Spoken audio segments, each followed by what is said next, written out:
दर्शकों, tag inspire में आपका स्वागत है। ध्यान से सुनो दर्शकों, मात्र 2 ही दिन में आपके खुद के शरीर से सारी बीमारियां और सारे रोग खत्म हो जाएंगे और आप पहले जैसे ऊर्जावान और ताकतवर महसूस करोगे। लेकिन यह सब 2 दिन में कैसे करना है? एक बार एक गुरु जो कि आयुर्वेद के बड़े ही ज्ञाता थे, वह अपने शिष्यों को उपदेश दे रहे थे। अब आपको तो पता ही है कि पहले प्राचीन समय में किताबें नहीं हुआ करती थीं। गुरु अपने सभी शिष्यों को बिना किताबों के ही ज्ञान दिया करते थे और वह ज्ञान आज हमें किताबों में भी नहीं मिलता है। ऐसे में वह गुरु उन सभी शिष्यों को कह रहे थे कि बच्चों, क्या आप सभी लोगों को पता है कि हम लंबे समय तक स्वस्थ कैसे रह सकते हैं? तो उनके शिष्यों ने कहा कि गुरुदेव, हमें पता नहीं है, लेकिन आप हमें इसके बारे में विस्तार से बताइए। तब गुरु ने कहा कि एक छोटा सा नियम है जो हमें अनेकों बीमारियों से दूर रखता है और हम लंबे समय तक जवान रह सकते हैं। जो भी व्यक्ति इस नियम का पालन करता है वह वृद्ध अवस्था में भी युवा दिखाई पड़ता है। उसके चेहरे पर तेज रहता है, उसकी त्वचा में एक चमक रहती है, वह हर समय ऊर्जा से भरपूर रहता है। और जो व्यक्ति इस नियम का पालन नहीं करता है वह भरी जवानी में ही वृद्ध दिखाई देने लगता है। उसके बाल सफेद हो जाते हैं, चेहरे पर झुर्रियां पड़ जाती हैं, त्वचा रूही रूही हो जाती है और वह हमेशा थका थका महसूस करते हैं। इसीलिए आज जो मैं तुम्हें नियम बताने वाला हूं उसे तुम बड़े ही ध्यान से सुनना, क्योंकि यह एक छोटा सा नियम आपके पूरे जीवन को बदल सकता है। तभी एक शिष्य ने कहा कि गुरुदेव, क्या वह नियम सरल है? क्या उसे हम सभी आसानी से अपना सकते हैं? शिष्य की बात सुनकर गुरु मुस्कुराए और बोले, हाँ, यह नियम बहुत सरल है और इसे हर व्यक्ति अपना सकता है। तुम भी अपना सकते हो। यह नियम बहुत आसान है, बस तुम्हें इसका ठीक से पालन करना आना चाहिए।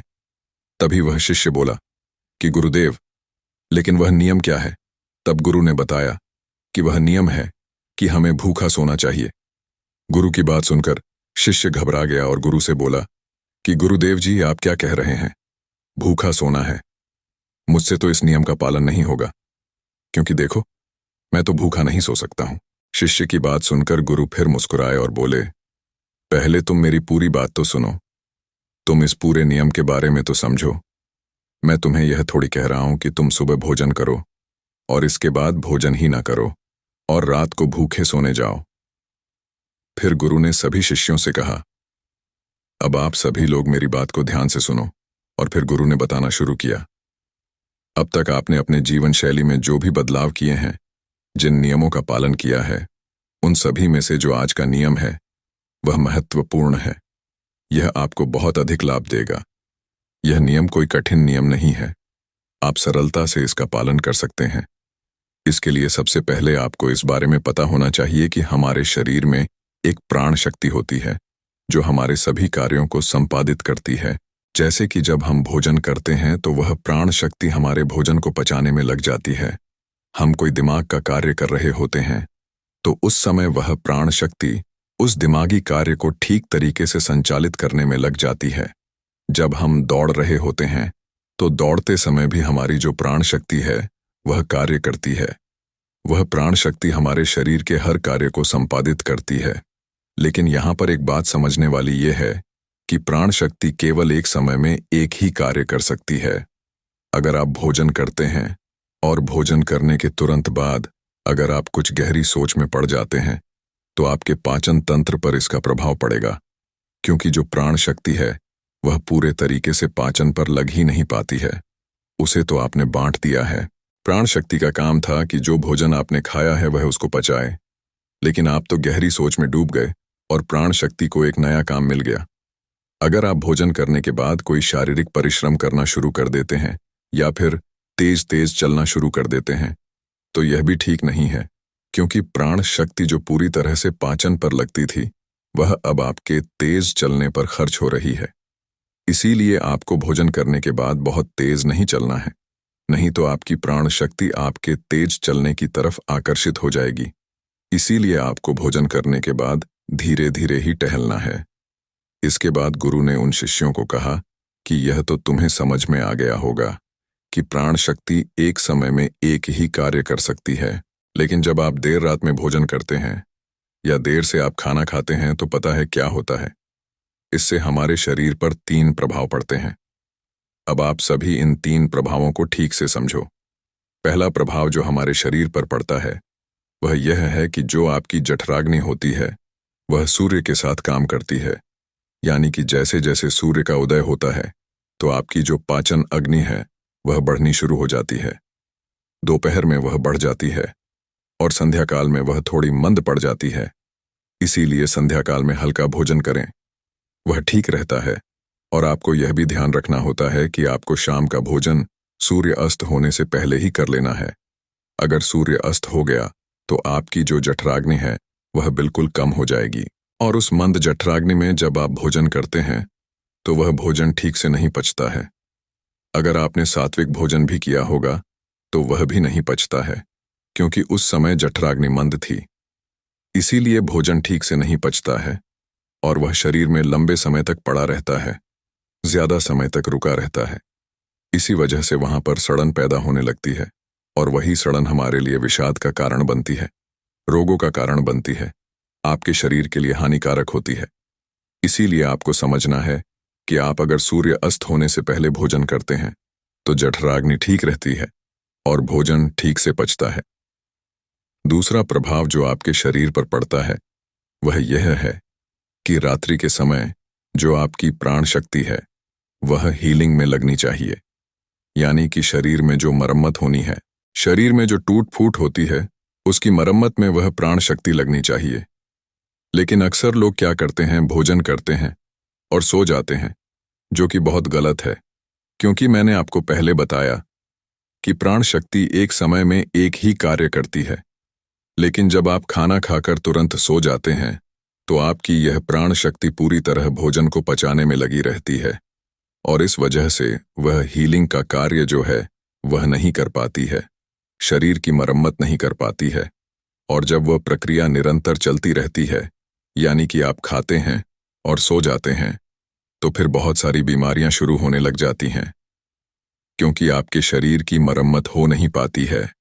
आपकी प्राण शक्ति ठीक से अपना कार्य नहीं कर पाती है, वह हीलिंग का मरम्मत का कार्य नहीं कर पाती है और इसी वजह से अनेक बीमारियां पैदा हो जाती हैं। तीसरा प्रभाव जो हमारे शरीर पर पड़ता है वह यह है कि जब आप भोजन करने के तुरंत बाद सोने चले जाते हैं तो आपका दिमाग कहता है कि मुझे तो नींद चाहिए, और आपका शरीर भी यही कहता है कि मुझे तो नींद चाहिए। लेकिन आपका पाचन तंत्र क्या कहता है? क्या अभी मैं सक्रिय हूं? मुझे तुमने काम दिया है, अब इस काम को मुझे करना है, तो आप भी जागते रहोगे, तभी तो मैं अपना कार्य ठीक से कर पाऊंगा। यानी कि 2 विरोधाभास स्थितियां पैदा हो जाती हैं। दिमाग की तरफ से तो सो जाओ और पेट की तरफ से जागो। ऐसी स्थिति में नींद गहरी नहीं हो पाती है और गहरी नींद ना होने के कारण शरीर को आराम भी नहीं मिल पाता है। आप सो तो जाते हैं 7 घंटे या 8 घंटे, लेकिन सुबह उठने में आपको कठिनाई होती है। आप दिन भर ऊर्जावान महसूस भी नहीं कर पाते हैं और ऐसा इसीलिए होता है क्योंकि रात भर प्राण शक्ति ठीक से शरीर की मरम्मत, शरीर की हीलिंग का काम नहीं कर पाई। आपकी जठराग्नि, आपकी प्राण शक्ति पूरी तरह से पाचन तंत्र पर केंद्रित रही।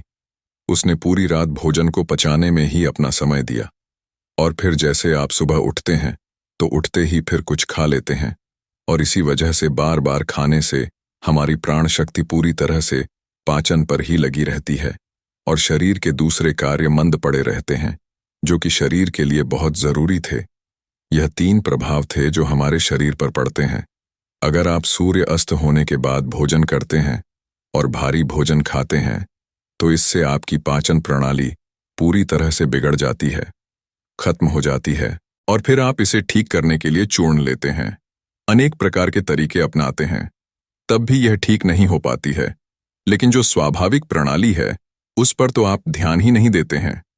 स्वाभाविक प्रणाली जो परमात्मा ने आपको दी है, जिससे आपका शरीर खुद ही खुद को साफ कर लेता है, खुद ही खुद की बीमारियों को ठीक कर लेता है।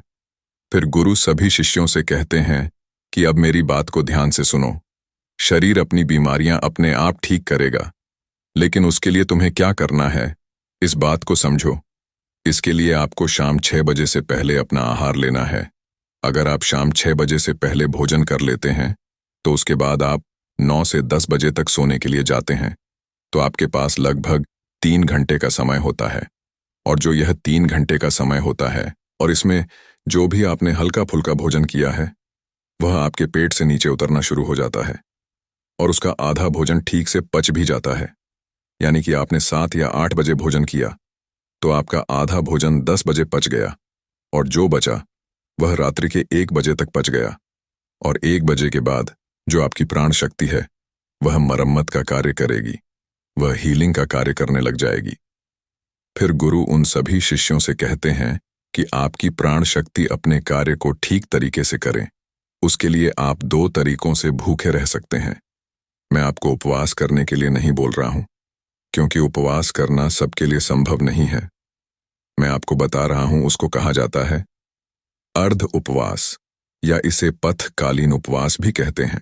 इसमें आपको उपवास करना है। वह उपवास आपको 16 घंटे का करना होता है और इसकी शुरुआत आप ऐसे कर सकते हैं कि आपने शाम को जो भोजन किया था 7 बजे, उसके बाद अगले दिन आप 7 बजे ही भोजन करें, क्योंकि जब आप 7 या 8 बजे भोजन कर लेते हैं, तो वह भोजन आपका रात्रि में 1 बजे तक पच जाता है। उसके बाद आपके शरीर के पास लगभग 6 घंटे होते हैं और इस 6 घंटे में प्राण शक्ति शरीर की मरम्मत का कार्य करती है। आप शाम को 7 या 8 बजे भोजन करें और उसके बाद सुबह 7 या 8 बजे भोजन करें, और यह नियम हर कोई अपना सकता है। यह बिल्कुल सरल है। लेकिन अगर आप रात को 8 से 9 या फिर 10 बजे भोजन खाते हैं, तो आप अपने इस नियम को बदलें और 7 या 8 बजे भोजन खाना शुरू करें, क्योंकि यह छोटा सा नियम आपके जीवन में बड़ा बदलाव करेगा। दूसरी सारी चीजें बाद में, पहले अपने शरीर के स्वाभाविक प्रणाली को ठीक करना है। अगर आपको इस नियम से और भी ज्यादा फायदा लेना है, तो आप शाम 7 या 8 बजे भोजन कीजिए और उसके बाद सुबह 11 बजे भोजन करिए। अगर आप 7 से 11 बजे भोजन करते हैं, तो आपके शरीर के पास 16 घंटे होते हैं, जिसमें वह भोजन का पाचन भी करेगा और उस भोजन को पचाने के बाद वह रिपेयरिंग का काम करना भी शुरू कर देगा। इस प्रकार से जब आप अपने शरीर को आराम देते हैं, पाचन तंत्र को रिलैक्स होने देते हैं, प्राण शक्ति को अपना कार्य करने देते हैं, तो यह प्राण शक्ति आपके पूरे शरीर को प्रभावित करेगी, पूरे सिस्टम को ठीक करेगी और आपको यह प्रभाव 15 से 20 दिन में दिखना शुरू हो जाएगा। अगर आपको कोई गंभीर बीमारी है, तो वह ठीक होना शुरू हो जाएगी। अगर आपकी त्वचा खराब है, तो वह भी ठीक होने लगेगी।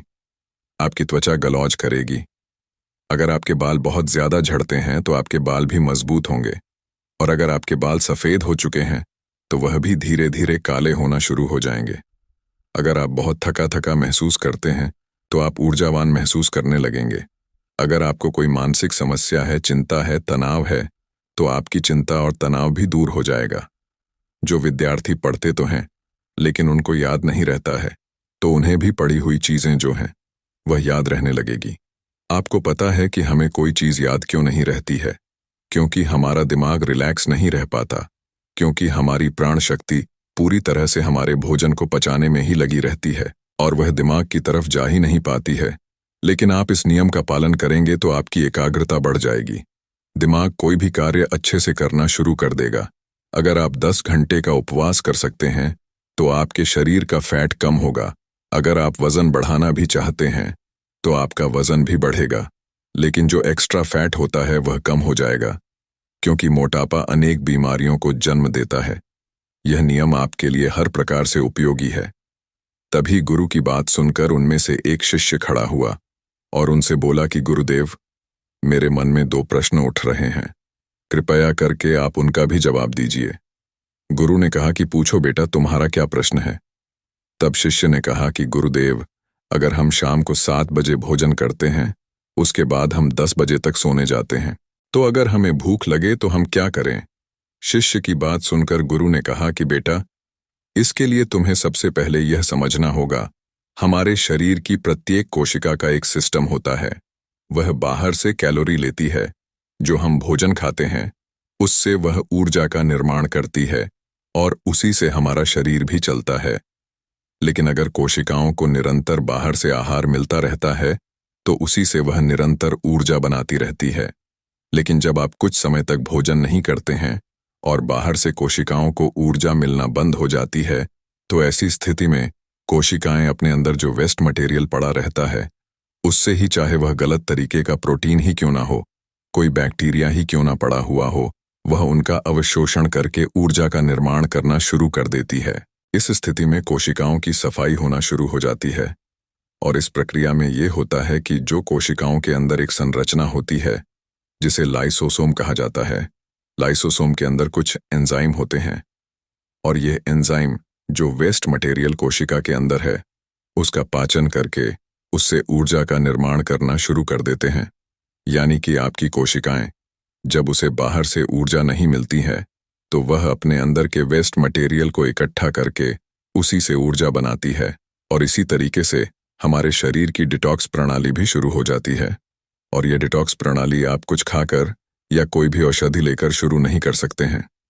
यह डिटॉक्स प्रणाली जो है वह एक ही तरीके से शुरू हो सकती है, और वह यह है कि जब आप कुछ समय तक आहार नहीं लेते हैं। दिन में पूर्ण उपवास करना लोगों के लिए संभव नहीं होता है, कठिन पड़ता है, लेकिन आप इस नियम में अधिकतर समय सो ही रहे होते हैं। तो अगर आप 16 घंटे का नियम अपनाते हैं, शाम को 7 बजे भोजन करके अगले दिन 7 या 10 बजे या फिर हो सके तो 11 बजे भोजन करते हैं, तो इससे भी आपको कोई कठिनाई नहीं होगी, क्योंकि इस समय भी आप अधिकतर समय सो ही रहे होते हैं। और उसके बाद आप अपने सुबह के नियम और प्रक्रिया में लगे रहते हैं, जिससे समय निकल जाता है। आपको भूख का एहसास नहीं होता है। फिर गुरु ने शिष्य से कहा कि बेटा, अगर आपको 7 बजे खाना खाने के बाद भी भूख लगती है तो आप उस समय नारियल पानी ले सकते हैं, क्योंकि यह आपकी डिटॉक्स प्रणाली में कोई बाधा नहीं बनता है। इसके साथ आप एक कार्य कर सकते हैं जिससे कि आपकी भूख पर प्रभाव भी नहीं पड़ेगा, और जो आपकी डिटॉक्स प्रणाली है वह भी बेहतर होगी। दोस्तों, जब हमारा मस्तिष्क अच्छे तरीके से काम करता है तो ही हम अच्छा सोच पाते हैं, और जीवन में अच्छे अच्छे बदलाव भी ला पाते हैं। और जीवन में अगर आपको बड़े फैसले लेने हैं, मुश्किल हालातों से निपटना होता है, तो हमें मानसिक रूप से मजबूत होना बहुत ज्यादा जरूरी होता है। जरूरी नहीं कि आपकी जिंदगी में हर पल अच्छा ही होता रहे और आप तभी खुश रहे। कभी कभी आपकी जिंदगी में ऐसे वक्त भी आएंगे जहां पर आपको भारी मुसीबतों का सामना भी करना पड़ सकता है। ऐसे में कई बार होता है कि इंसान मुसीबतों का सामना करते करते अपने मुश्किल हालातों से लड़ते लड़ते अपने जीवन से हारने लगता है।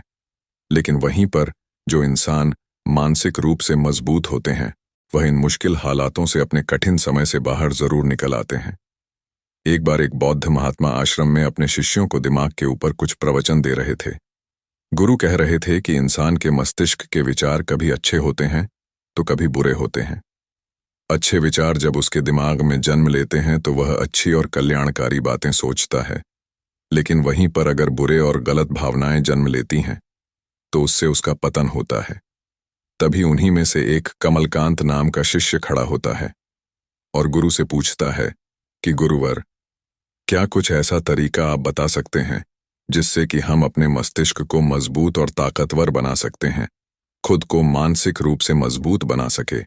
गुरु कहते हैं कि अवश्य मैं बताऊंगा, लेकिन उससे पहले मैं कुछ बातें बता रहा हूं जिसे तुम लोग ध्यानपूर्वक सुनना, तभी जाकर के हम बताएंगे कि मानसिक रूप से मजबूत कैसे बने। तभी तुम सब इस बात को बड़ी ही आसानी से समझ पाओगे। गुरु कहते हैं कि जब भी हम कुछ सोचते हैं तो सबसे पहले वह विचार हमारे मस्तिष्क में जन्म लेते हैं और उसी के अनुरूप हमारा पूरा शरीर कार्य करने लगता है। मान लो कि आप कुछ दुख भरी बातें सोचते हैं तो आप बिल्कुल शिथिल होते चले जाते हैं, आपके शरीर की ऊर्जा कम होने लगती है। लेकिन वहीं पर अगर आप कुछ उत्साह भरी बातें सोचते हैं तो आपके शरीर के अंदर असीमित ऊर्जा बहने लगती है, आप वाकई में ऊर्जावान दिखाई देने लगते हैं। आप यह अनुभव खुद कर पाएंगे कि जब आप खुश होते हैं तो आपके शरीर के अंदर बहुत ऊर्जा आ जाती है, आपका रोम रोम खिल उठता है। ऐसा इसलिए हुआ क्योंकि आपने अपने दिमाग में कुछ जोश भरी बातें सोची। शरीर तो वही है आपका, लेकिन जब आप दुखी होते हैं तो आपका शरीर बिल्कुल ऊर्जा विहीन हो जाता है। लेकिन जब आपके विचार जोश भरने वाले होते हैं तो आपका शरीर खिल उठता है। यानी हमारा शरीर किस तरीके से काम करेगा यह सब हमारे मस्तिष्क में उत्पन्न हो रहे विचारों पर निर्भर करता है। अब तुम सबको मेरी बातें बहुत ही अच्छे तरीके से समझ में आएंगी। अब हम बताने जा रहे हैं कि मानसिक रूप से हम मजबूत कैसे बने। गुरु कहते हैं कि मैं तुम सबको 8 तरीके बताऊंगा। अगर आप उन 8 तरीकों को अपने दिमाग में लाएं, वैसा ही सोचते हैं, तो यकीन मानिए आपका शरीर भी वैसा ही काम करने लगेगा।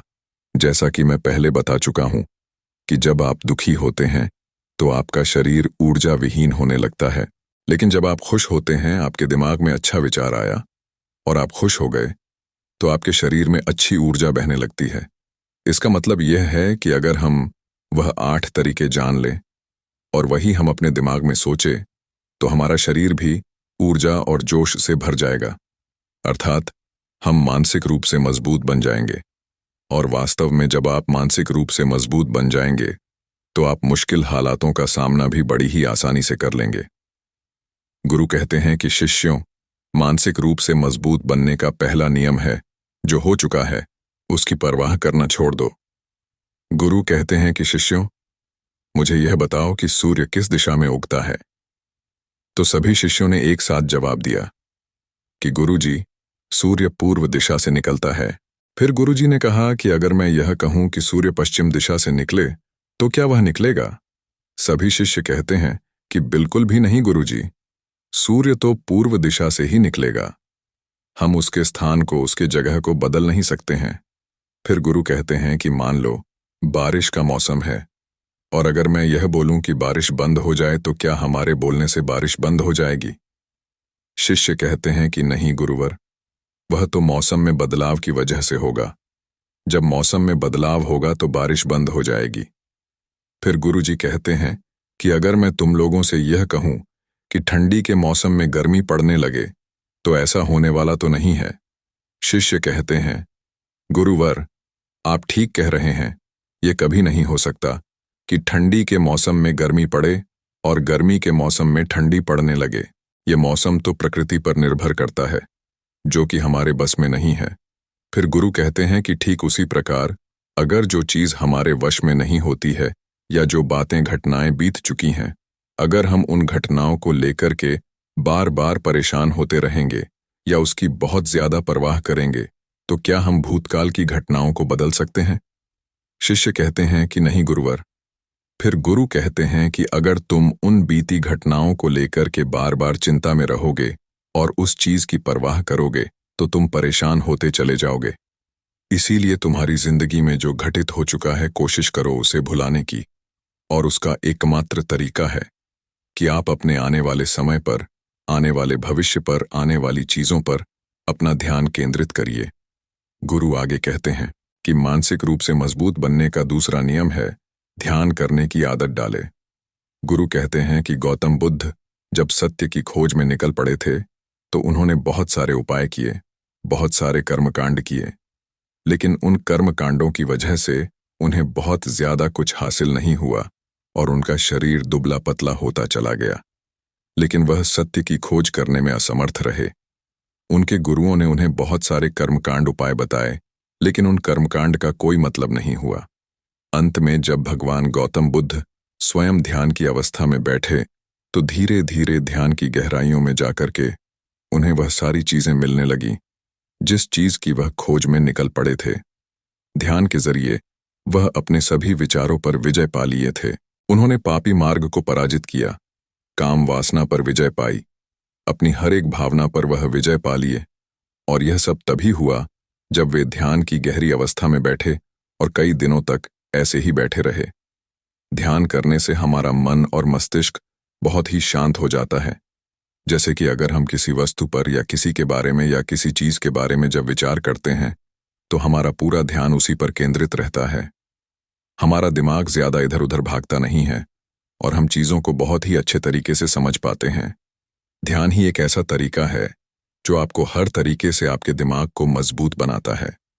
बौद्ध भिक्षु अगर किसी बात पर ज्यादा जोर देते हैं, तो वह ध्यान की प्रक्रिया पर ध्यान में कई घंटे तक बैठे रहते हैं, जिससे उनका दिमाग बहुत ही शांत रहता है, उनका मन बहुत ही शांत रहता है। और जिसका मन शांत रहता है, वही किसी भी चीज पर अच्छी तरीके से विचार कर सकता है। अर्थात वह मन और मस्तिष्क दोनों से मजबूत होता चला जाता है। ध्यान करने से आपकी सारी वासनाएं आपके नियंत्रण में रहेंगी। आप अपनी इच्छा अनुसार अपनी वासना को अपने वश में किए रहेंगे। गुरु आगे कहते हैं कि मानसिक रूप से मजबूत बनने का तीसरा नियम है, बहुत ज्यादा किसी से उम्मीद मत रखना। गुरु ने कहा कि तुम सब अपनी मर्जी से जन्म लिए हो, अपनी मर्जी से ही गर्भ का चुनाव किए हो, लेकिन इंसान जन्म लेने के बाद वह यह सब भूल जाता है कि उसे क्या करना, क्या नहीं, वह किस लिए जन्म लिया था। और जन्म लेने के बाद वह तमाम तरह की वासनाओं से ग्रसित हो जाता है। इस संसार की मोह माया में वह बहुत ज्यादा परेशान हो जाता है। वह खुद को जान ही नहीं पाता, वह खुद को भूल जाता है। और यही वजह रहती है कि वह तरह तरह के लोगों से अपनी बहुत ज्यादा उम्मीदें लगा बैठता है। उम्मीदें दुख का कारण बनती हैं। जिस भी व्यक्ति वस्तु से आपकी उम्मीदें ज्यादा बढ़ जाएंगी, आने वाले समय में सबसे ज्यादा दुख आपको उसी से मिलने वाला है। क्योंकि उम्मीद जहां होती है, दुख भी वहीं पर होता है। क्योंकि आप किसी से बहुत ज्यादा उम्मीद लगा लिए और वह व्यक्ति आपकी उम्मीदों पर खरा नहीं रहा, तो सबसे ज्यादा दुख आपको उसी से होने वाला है। क्योंकि जब उम्मीद टूटती है तो दुख बहुत ज्यादा होता है। इसलिए इस सांसारिक, इस भौतिक जीवन में बहुत ज्यादा उम्मीद और बहुत ज्यादा मोह किसी भी व्यक्ति से मत करना। तभी एक शिष्य उठ खड़ा होता है और कहता है कि हे गुरुवर, हम बिना उम्मीद से, बिना आशा से कैसे जी सकते हैं। हम सबके मन में रहता है कि मुझे यह चीज करनी है, मुझे वह चीज करनी है, मुझे जीवन में ऊंचाइयों को हासिल करना है। बिना उम्मीद के तो हम लोग जीवन में आगे बढ़ ही नहीं सकते। गुरु ने कहा कि कुछ पाने की लालसा, कुछ बड़ा बनने की लालसा जीवन में जरूर आपको ऊंचाइयों तक ले जाएगी। कुछ बड़ा बनने के लिए लालसा खुद से होती है, ना कि किसी व्यक्ति वस्तु विशेष से। मैं यहां पर लोगों के बारे में बात कर रहा हूं कि अगर तुम ये सोचो कि मेरा दोस्त मेरे साथ हमेशा खड़ा रहेगा, या मेरे लिए मेरे साथ हमेशा खड़ा रहेगा, या आप जो सोचे वह सामने वाला इंसान आपके लिए वैसा करे, तो ये सभी चीजें बहुत ज्यादा उम्मीद और मोह को बढ़ावा देती हैं। बहुत ज्यादा उम्मीद किसी से मत रखना। खुद से उम्मीद रखोगे तो दुख बहुत ज्यादा नहीं होगा, लेकिन अगर दूसरों से उम्मीद रखोगे और वह उम्मीद पूरी नहीं हुई तो दुख बहुत ज्यादा होगा। कई बार होता है कि माता पिता जो अपने जीवन में हासिल नहीं कर पाए, वह चाहते हैं कि वह चीज उनके बच्चे हासिल करें। वह सारा भार अपने बच्चों पर ला देते हैं। बच्चे उनके हिसाब से चले, वह उनकी उम्मीदों को पूरा करें। उन्होंने ने जो अपने जीवन में हासिल नहीं कर पाए, वह काम अब उनके बच्चे करें। और लगभग इस समय तो सभी के माता पिता यही कह रहे हैं। बहुत कम लोग होते हैं जो अपने बच्चों को आजाद रखते हैं। मेरी सभी से गुजारिश है कि अपनी उम्मीदों का पहाड़ अपने बच्चों पर ना थोपे। गुरु कहते हैं कि मानसिक रूप से मजबूत होने का चौथा नियम है कि पहली बार में ही किसी काम में फेल होने से डरो मत। गुरु आगे कहते हैं कि शिष्यों, अगर डर तुम पर हावी हो जाएगा तो तुम अवश्य असफल हो जाओगे। अपनी जिंदगी में वह इंसान सबसे ज्यादा असफल होता है जिसे अपने लक्ष्य को पाने का डर रहता है। अगर डर तुम्हारी जिंदगी में बढ़ गया तो तुम्हें वह असफलता की तरफ जरूर ले जाएगा, क्योंकि डर तुम्हारे आत्मबल को, तुम्हारे आत्मविश्वास को डगमगा देगा, कमजोर कर देगा। और तुम्हारा आत्मबल, तुम्हारा आत्मविश्वास कमजोर हो जाएगा तो तुम निश्चित ही अपने लक्ष्य को पाने में असमर्थ महसूस करोगे, और यही असमर्थता तुम्हें असफलता की तरफ ले जाएगी।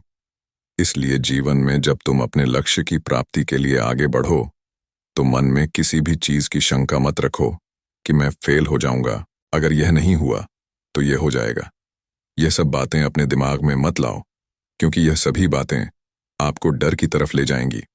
और जब डर बढ़ेगा तो तमाम शंका आपके दिमाग में पैदा होगी। आपको घबराहट भी हो सकती है, आपको नींद नहीं आएगी, रात को बेचैन मन होने लगेगा, क्योंकि आपका डर आपको असफलता की तरफ ले जा रहा है। और जब असफलता का विचार आपके दिमाग में आएगा तो आप और ज्यादा डरने लगेंगे। इसीलिए जीवन में जब आप लक्ष्य की प्राप्ति के लिए आगे बढ़ जाओ तो मन में कोई शंका मत रखो, सिर्फ और सिर्फ अपने काम करने पर ध्यान दो। जब तुम काम करने पर ध्यान दोगे तो तुम कभी डरोगे नहीं, क्योंकि तुम अपने लक्ष्य की प्राप्ति के लिए काम कर रहे हो, उसके लिए जुट गए हो, तो तुम्हारा डर खत्म हो जाएगा, और जब डर खत्म हो जाएगा तो तुम जरूर सफल हो जाओगे। गुरु आगे कहते हैं कि पांचवा नियम है मानसिक रूप से मजबूत बनना। वह यह है कि जिंदगी में कभी भी खुद को कोसो नहीं। गुरु कहते हैं कि जो इंसान जितना ज्यादा संघर्ष करता है वो उतना ही मजबूत बनता चला जाता है। जितना ज्यादा तुम मजबूत बनोगे उतना ही ज्यादा तुम काबिल होते चले जाओगे। इसीलिए अगर तुम किसी भी चीज में असफल भी हो जाते हो, या कोई चीज तुम्हारी इच्छा के अनुसार नहीं हुई, या तुमने कुछ ऐसा कार्य किया जैसा नहीं करना चाहिए था, और इन सब बातों को लेकर के अगर तुम पछता रहे हो, खुद को कोस रहे हो, तो यह तुम्हें मानसिक रूप से कमजोर करता चला जाएगा। क्योंकि खुद को कोसना बहुत ज्यादा खतरनाक होता है। यह आपके दिमाग की क्षमता को कम कर देगा, आपकी सोचने समझने की शक्ति को कम कर देगा, आपके आत्मबल, आपके आत्मविश्वास को कम कर देगा। इसीलिए जीवन में कभी भी किसी भी कार्य के लिए खुद को कोसना नहीं, क्योंकि अगर वह कार्य तुमसे नहीं हुआ है, या जो तुम सोच रहे हो वह जिंदगी में नहीं कर पाए, तो इसका मतलब यह नहीं है कि तुम असफल ही हो गए। अगर मैं यह कहूं कि यह सामने वाला आम का पेड़ है, इस पर सबसे पहले कौन सा जानवर चढ़ेगा? हाथी चढ़ेगा, बंदर चढ़ेगा, या फिर गिलहरी, और या फिर शेर? तो सभी शिष्यों ने कहा कि गुरुवर, इस पर तो गिलहरी और बंदर सबसे पहले चढ़ जाएंगे। तभी फिर गुरु कहते हैं कि तो अगर यह हाथी सोचे कि मैं इस पेड़ पर नहीं चढ़ पाया, अगर वह खुद को कोसने लगे, तो क्या यह सही है? शिष्य ने कहा कि गुरुवर, यह तो गलत बात है, क्योंकि हाथी तो कभी भी पेड़ पर चढ़ ही नहीं सकता।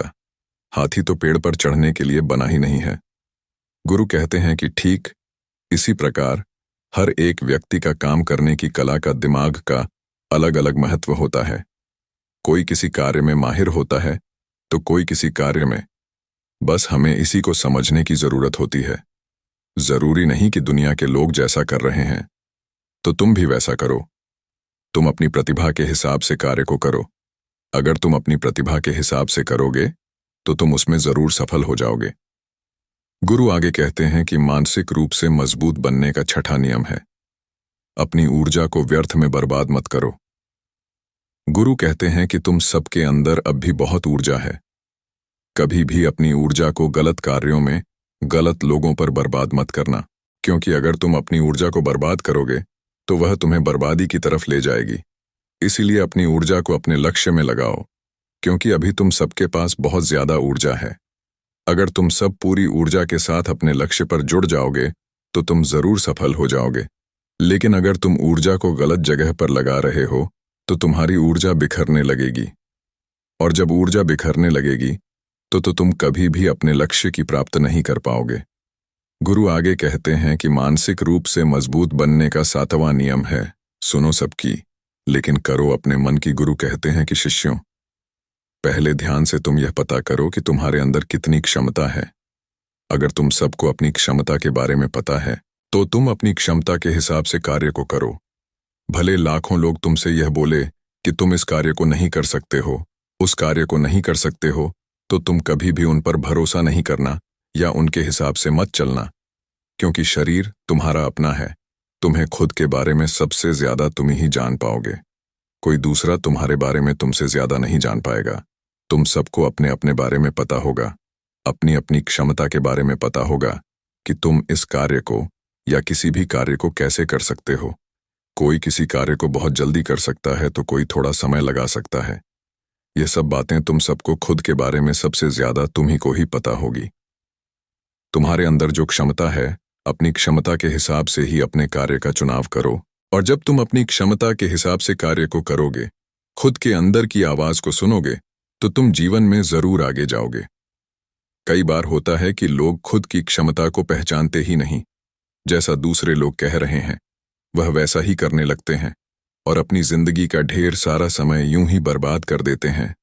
उनसे ऐसा काम करने को कहा गया था तो वह भी वैसा ही काम करने में जुट गए, बिना सोचे समझे ही उनकी क्षमता कितनी है या उनकी प्रतिभा उस कार्य में है कि नहीं। तो ऐसे लोग कभी भी अपने लक्ष्य को प्राप्त नहीं कर सकते, क्योंकि जो इंसान अपनी खुद की क्षमता को नहीं पहचान पाएगा वह जीवन में कभी भी सफलता अर्जित नहीं कर पाएगा। यह शरीर तुम्हारा है, यह दिमाग तुम्हारा है, सोचने से समझने की शक्ति भी तुम्हें ही तय करनी है। तो पता होना चाहिए कि तुम्हारा शरीर कितना मजबूत है, कितना ताकतवर है और इसमें कितनी क्षमता है। और अगर क्षमता नहीं है तो अपने शरीर की क्षमता को बढ़ाने की कोशिश करिए और खुद के अंदर की खुद की भावनाओं को सुनने का प्रयास करिए और अपनी क्षमता के हिसाब से आगे बढ़े। फिर गुरु आगे कहते हैं कि मानसिक रूप से मजबूत बनने का 8वां नियम है, बोलना कम करो और अपने कार्य पर ध्यान दो। गुरु आगे कहते हैं कि जो इंसान बहुत ज्यादा बोलता है वह अपनी ऊर्जा को यूं ही नष्ट करता रहता है, क्योंकि जो बोलता ज्यादा है वह सोचता कम है, क्योंकि उसने अपनी सारी की सारी ऊर्जा बोलने में खपत कर दी तो वह सोचेगा क्या उसे सोचने का समय ही नहीं मिल पाया। लेकिन जो इंसान कम बोलता है उसे सोचने का समय ज्यादा मिल जाता है। और जब तुम किसी बात पर या किसी तत्व पर ज्यादा विचार करोगे तो जाहिर सी बात है कि तुम्हारे दिमाग में तमाम विचार आएंगे और वह विचार ही तुम्हें सफलता की तरफ ले जाएंगे।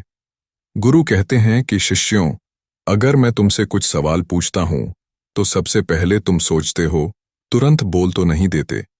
लेकिन अगर कोई यहां बैठा है और वह अपने साथी से बात कर रहा है, अपने दूसरे गुरु भाइयों से बात कर रहा है, तो वह कभी हमारी बात पर ध्यान नहीं दे पाएगा। और जब हम प्रश्न पूछेंगे तो उसका गलत जवाब देगा, क्योंकि वह बोलने में अपनी ऊर्जा व्यर्थ कर रहा है। वह हमारी तरफ तो ध्यान दिया ही नहीं। लेकिन जो शिष्य शांत है, हमारी बात को ध्यान से सुन रहा है, तो वह सोच विचार करके पूर्ण तरीके से उत्तर देगा और उसके उत्तर भी सही होंगे। इसलिए शिष्यों, कम बोलने का अभ्यास करो। जब तुम कम बोलने का अभ्यास करो तो तुम किसी भी बात पर, किसी भी तथ्य पर ज्यादा विचार कर पाओगे। तो जाहिर सी बात है कि समस्या का समाधान जरूर निकल कर आएगा और कम बोलने से तुम्हारी ऊर्जा की भी बचत होगी। उस ऊर्जा को सोचने में लगाओ। गुरु कहते हैं कि शिष्यों, यह थे मानसिक रूप से मजबूत बनने के 8 नियम। अगर तुम सब यकीन के साथ इन 8 नियम का पालन अपनी जिंदगी में करते हो तो तुम मानसिक रूप से अवश्य मजबूत बनोगे। फिर कोई परेशानी, कोई भी रुकावट तुम्हारी जिंदगी में नहीं आने वाली है। कोई समस्या भी आएगी तो तुम उसका डटकर सामना भी कर पाओगे। सभी शिष्य गुरु की बात को सुनकर वे उनका कोटि कोटि नमन करते हैं और वे लोग समझ जाते हैं कि मानसिक रूप से मजबूत बनने के यह 8 नियम उनकी जिंदगी में कितने हितकारी साबित होने वाले हैं। वह सभी गुरु को प्रणाम करते हैं और उस दिन की शिक्षा भी पूरी हो जाती है। सभी लोग अपने आश्रम में चले जाते हैं। तो दोस्तों, हमारा ये वीडियो आपको कैसा लगा कमेंट में ज़रूर बताएं। चैनल को सब्सक्राइब करें और वीडियो को लाइक और शेयर करें। धन्यवाद। जय श्री कृष्णा।